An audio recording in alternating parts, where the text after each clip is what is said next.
Oke, selamat sore. Sore ini kita akan belajar tentang gereja dan orang muda. Ya. Semoga sehat semua ya, nggak kena corona. Ya. Makannya makan yang sehat, banyak minum air, terus banyak berjemur. Ya. Tapi jangan siang-siang, bisa sakit malah. Ya. Sebelumnya kita akan berdoa dulu. Pak Petrus akan memimpin berdoa ya. Bapa di sorga, terima kasih Tuhan Yesus buat sore ini kami berkumpul bersama melalui Zoom. Bersyukur buat kesempatan yang Kau berikan ini Tuhan. Sebentar kami belajar bersama tentang firman Tuhan. Apa yang kami pelajari boleh membawa kepada kami pengertian pemahaman lebih lagi untuk kami dapat terlibat aktif di dalam gereja, di dalam kegiatan-kegiatan gereja, sehingga nama Tuhan ditinggikan, dimuliakan. Terima kasih Tuhan Yesus. Ini menjadi doa kami bersama. Dalam nama Tuhan Yesus Kristus kami berdoa. Haleluya. Amin. Oke, sebelumnya diikuti tepuk Yesus dulu ya. Nah, kayak sekolah minggu ya. Tepuk Yesus. Siap? Tepuk Yesus. Yesus. Yesus, yes. Tuh, jangan ketawa ya. Iya, enggak apa-apa. Kita akan belajar pujian. Kalau bisa ngikuti enggak apa-apa, ya. Kalau bisa diikuti aja enggak apa-apa.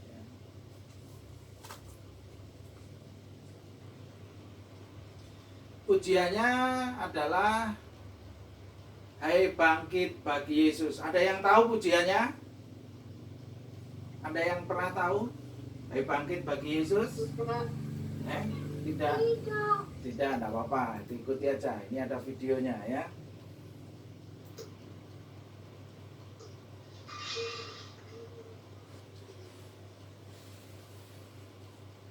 Teman-teman yang merasa terberkati oleh ibadah raya pada hari ini, boleh dengar suaranya? Boleh dengar suaranya? Oke, mulai saat ini kita mau sama-sama adakan Tuhan dalam hidup kita. Kita mau gunakan senjata Allah, kita mau bangkit bagi Dia. Kita sama-sama nyanyikan lagu Hai Bangkit Bagi Yesus.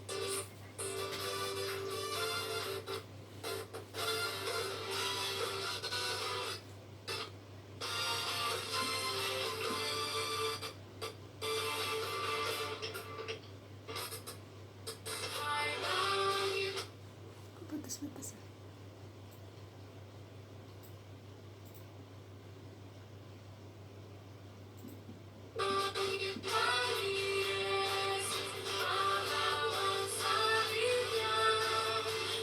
Bukan panggilan dan jangan menyerah.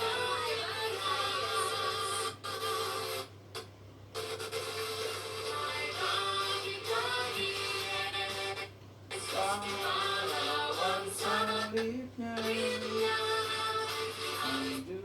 dengan panggilan dan jangan menyerah.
Puji Tuhan, itu tadi pujian tentang teman-teman yang merasa anak muda yang harus bangkit jadi soko guru untuk gereja, ya, bangkit bagi Yesus. Nah, pelajaran ini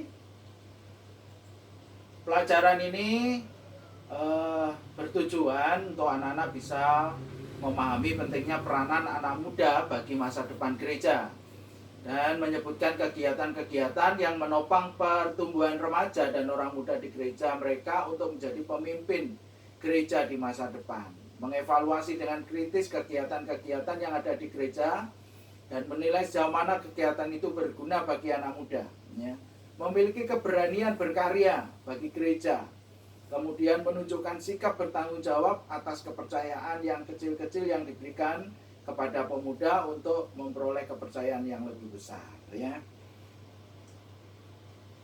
Di pelajaran 6 ini kita akan pelajari tentang pandangan tentang gereja. Yang kedua, Allah memanggil Daud. Yang ketiga, Yesus memanggil Andreas. Yang keempat, Paulus dan rekan-rekannya. Dan yang kelima, apakah benar gereja membutuhkan orang muda?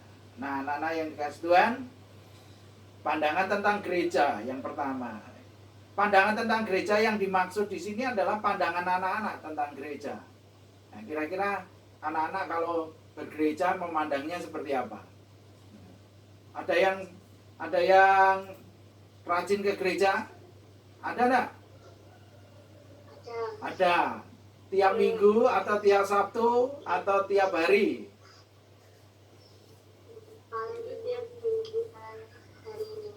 Nah, kira-kira kalau ke gereja itu apa yang dibayangkan tentang gereja? Bebas saja. Kira-kira apa yang dibayangkan tentang gereja? Berkomunikasi dengan Tuhan Yesus. Oh, berkomunikasi dengan Tuhan Yesus. Apalagi? Ibadah. Oh, ibadah. Apalagi? Memuji Tuhan. Memuji Tuhan. Ya, benar. Ya. Ada beberapa pandangan yang zaman belakangan ini gereja itu dipandang sebagai tempat yang membosankan. Kira-kira anak-anak merasa bosan enggak kalau di gereja?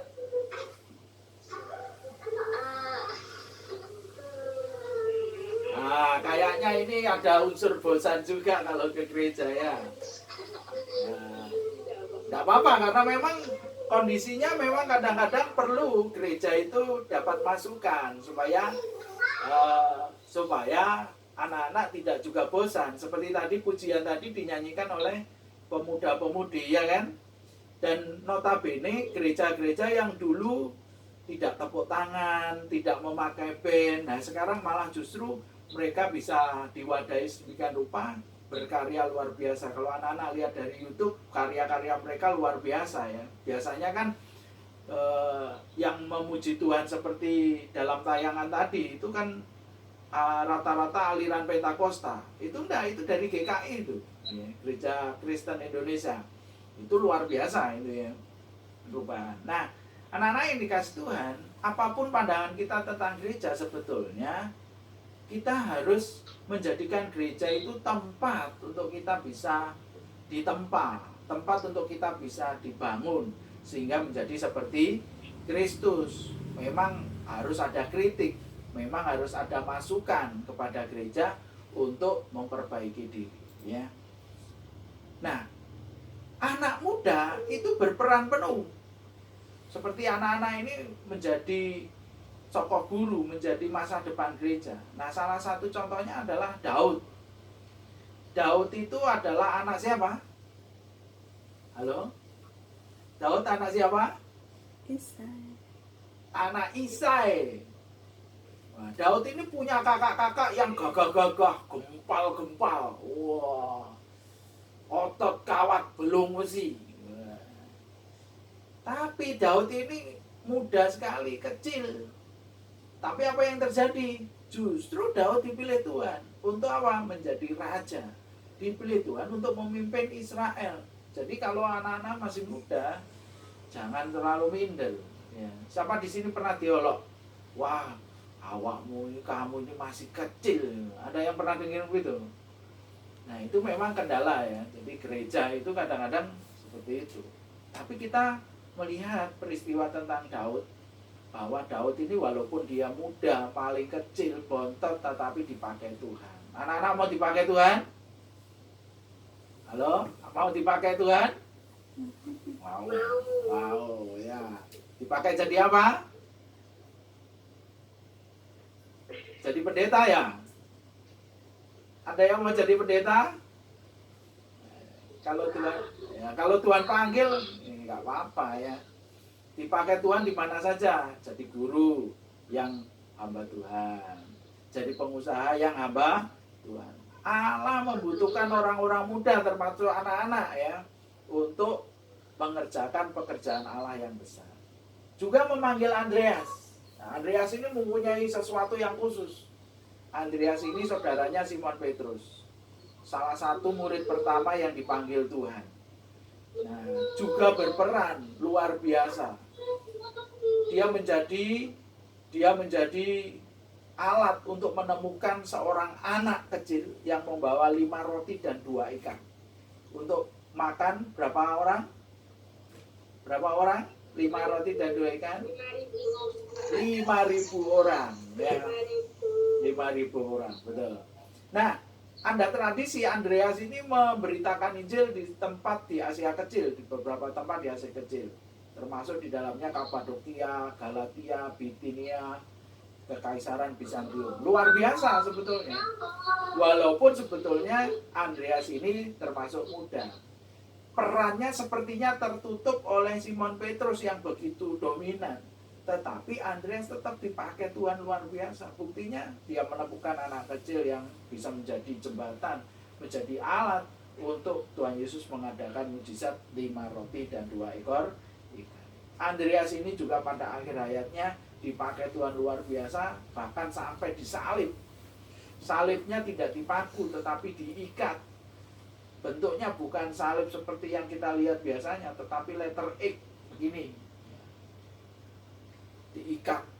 Wah, itu luar biasa tersiksanya. Nah, anak-anak muda dipakai oleh Tuhan. Selanjutnya adalah di sini Paulus dan rekan-rekannya. Khususnya adalah Timotius. Ya. Timotius ini adalah anak rohani dari Paulus. Ya. Timotius ini anak rohani dari Paulus. Dia dibina sedemikian rupa dan bisa dikatakan dia paling muda dari murid-muridnya Paulus. Dia paling kecil dari murid-muridnya Paulus. Tapi Paulus berpesan di 1 Timotius 4 ayat 12. Kita baca bersama-sama. 1 Timotius 4 ayat 12. Tidak usah buka Alkitab, di situ sudah ada ya. 1 Timotius 4 ayat 12. Dibaca bareng-bareng. 1, 2, 3. Mana suaranya? Dibaca bareng-bareng. 1 Timotius 4 ayat 12 sudah ada di bawah sini. Di bawah bagian nomor 3 ya. Ulang ya. 1 Timotius 4 ayat 12. 1, 2, 3. Jangan seorang pun menganggap engkau rendah karena engkau muda. Jadilah teladan bagi orang-orang percaya dalam perkataanmu, dalam tingkah lakumu, dalam kasihmu, dalam kesetiaanmu, dan dalam kesucianmu. Jadi walaupun muda harus menjadi teladan ya. Nah, gereja itu membutuhkan orang muda. Gereja itu membutuhkan orang muda ya. Karena gereja itu, orang muda itu adalah masa depan gereja seperti anak-anak. Pak Petrus hari ini usianya 45 tahun. Anak-anak usia berapa di sini? Ada yang usia 25 tahun? Nggak ada ya pasti ya. Berapa? 14. Ada yang 15. Yang gitu kan? Itu artinya masih panjang untuk menjadi pemimpin gereja. Nah, anak-anak bisa terlibat di dalam pelayanan di gereja. Contohnya apa yang bisa dicontohkan anak-anak terlibat dalam pelayanan di gereja? Ada yang terlibat apa di gereja? Apa pelayanan yang pernah diikuti di gereja?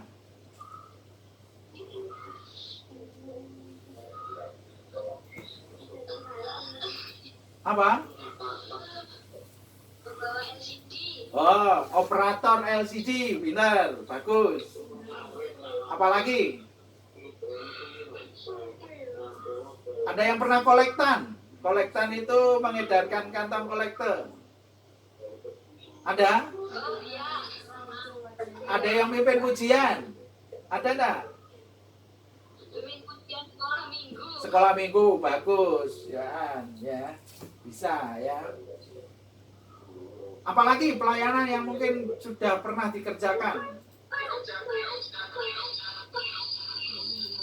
Apa?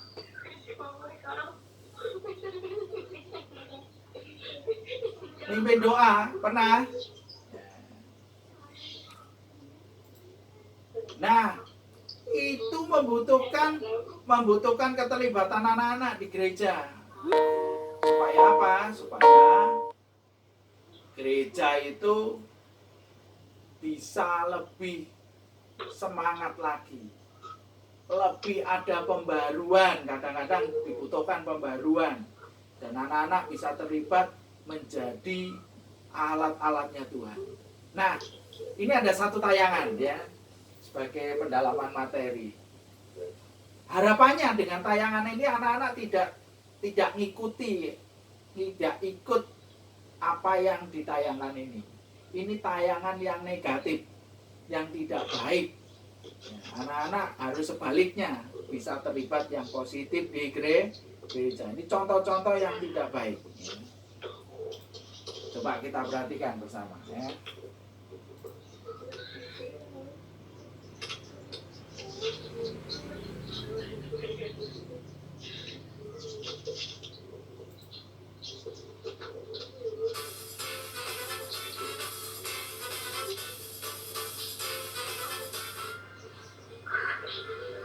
Oleh karena itu aku berkata kepadamu, mintalah, maka akan diberikan.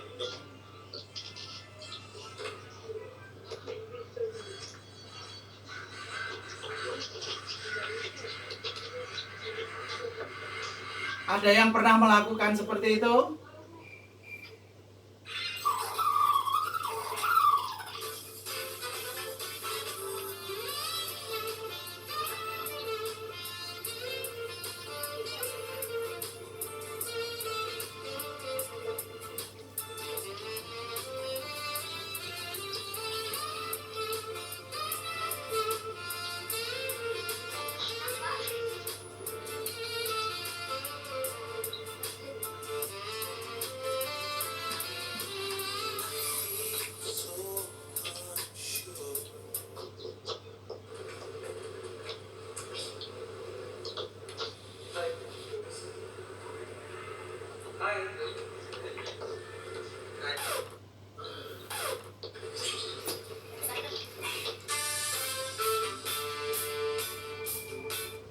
Mari kita buka video kami nomor 328.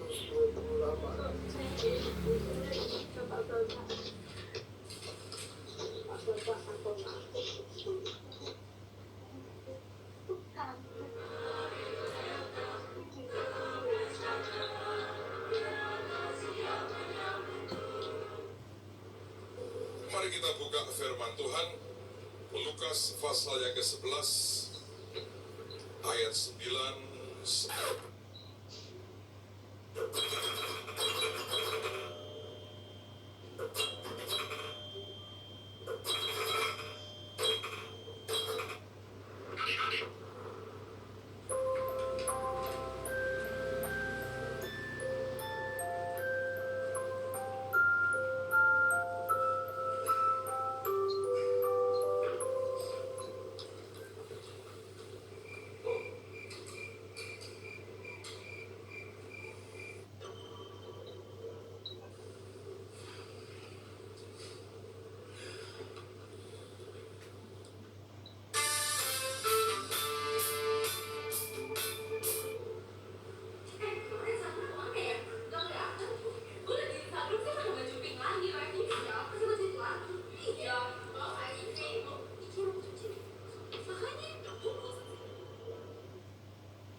Apa?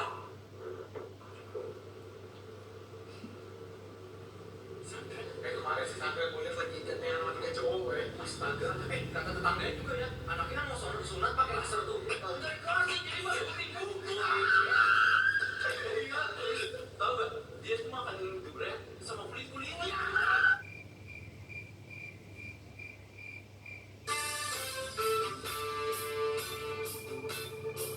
Saudara, ada permintaan yang ajaib. Saya menggambarkan ini sebagai Ada nggak yang lupa silent HP kalau kebaktian?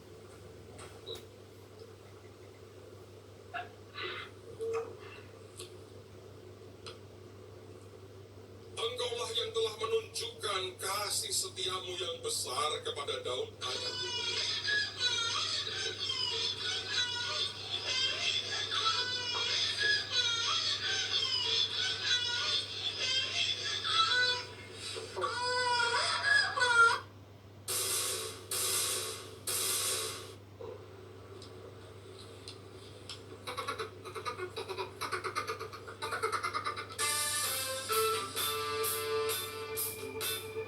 Wah, ini yang parah ini yang parah ini.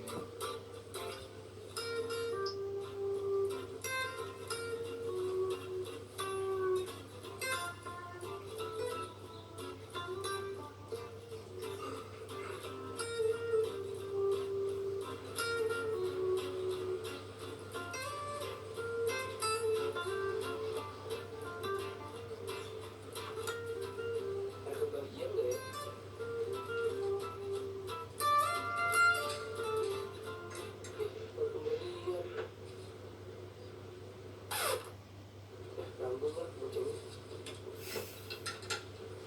Ada yang pernah ngambil uang kolektor?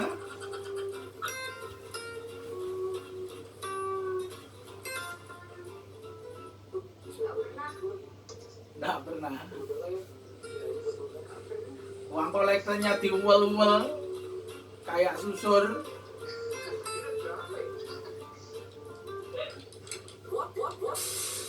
Wah, 2.000. Semuanya gue parkir.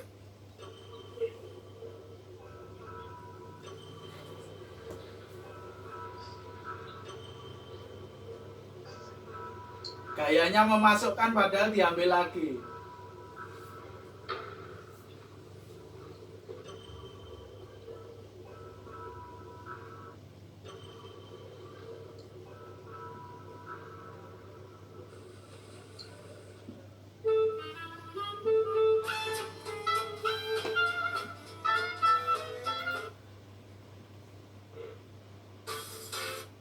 Oke. Itu tadi contoh-contoh untuk tidak dicontoh. Contoh-contoh yang tidak baik. Justru anak-anak harus berperan aktif sebagai anak-anak Tuhan untuk membantu, untuk menggiatkan, untuk semakin kokoh di dalam melayani Tuhan di gereja. Ya. Sekarang kira-kira di gerejanya anak-anak, apa tanggapan anak-anak terhadap gerejanya anak-anak dan kegiatannya? Ada yang mau nyampaikan? Pernah ikut kegiatan di gereja enggak? Pernah? Coba. Kegiatan remaja. Ya, kira-kira tanggapannya gimana? Seru kah? Bosen kah? Atau gitu-gitu aja? Seru? Kenapa kok seru? Banyak temennya. Oh, banyak temannya. Acaranya. Caranya meriah. Ya, berarti pinter yang menyusun acara ya. Iya. Nah, anak-anak jadi peserta atau jadi panitia? Peserta. Nah, besok anak-anak jadi panitia yang lebih seru lagi. Siap? Iya. Ya, jangan hanya jadi peserta terus gitu ya. Tapi terlibat untuk lebih seru lagi, ya. Nah, ini nanti bisa menjadi perenungan kita semua tentang keterlibatan kita apa gitu ya. Nah sekarang Pak Petrus mau tanya ini, kira-kira gereja secara lembaga memperhatikan anak-anak enggak? Contoh memperhatikannya apa? Dipedeli terus gitu ya? Apa kira-kira? Dia dicariin ditanya. Dicarikan apa? Kalau nggak masuk kerja dicariin. Oh, dicarikan tempat kerja. Oh, tidak ke gereja terus dicariin. Oh, sorry. Maksudnya kalau tidak datang ke gereja dibesuk gitu ya? Ya. Iya. Iya. Terus apalagi? Dicarikan donatur untuk beasiswa. Enggak. Iya. Nah, sebetulnya harusnya gereja berperan banyak ya. Apalagi di masa pandemi seperti ini ya. Jadi misalnya bakti sosial, misalnya anak-anak bisa diberi pulsa. Wah, cuman repotnya kalau dikasih kuota buat main game aja ini. Digunakan yang baik. Kira-kira pendetanya anak-anak memperhatikan anak-anak enggak? Memperhatikan. Dalam hal apa memperhatikan?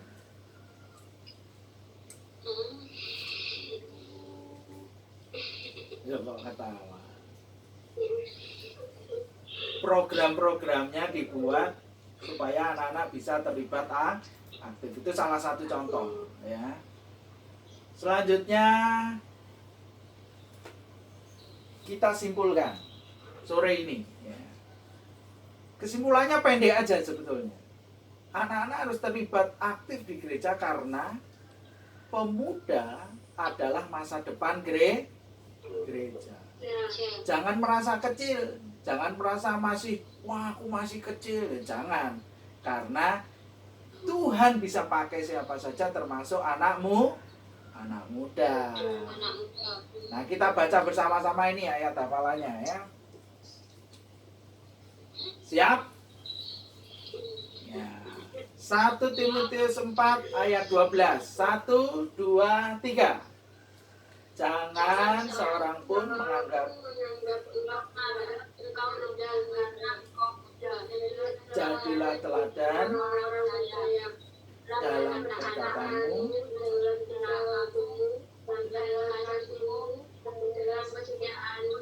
dan dalam jadi anak muda itu harus jadi teladan. Tidak hanya nyontoh tapi juga menjadi teladan. Dalam hal apa saja? Dalam hal perkataan, tingkah laku, kasih, kesetiaan, dan kesucian. Sebelum kita akhiri dengan doa, kita akan angkat atau kita akan menyaksikan pujian tentang kuutus kau. Ya.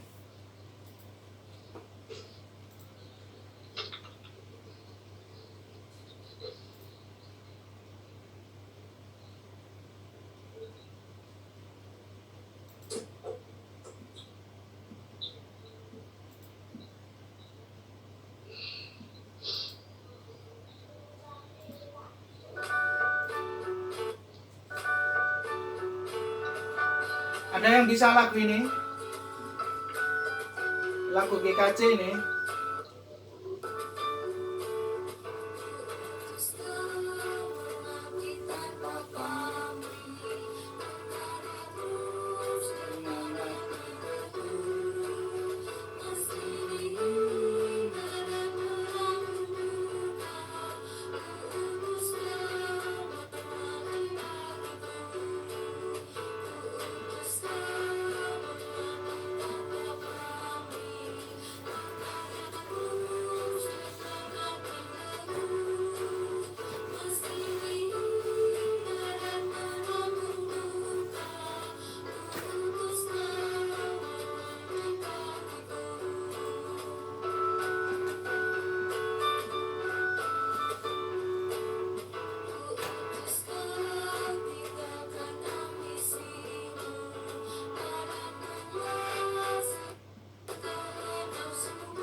Kita akan berdoa dulu, kita lipat tangan, kita tundukkan.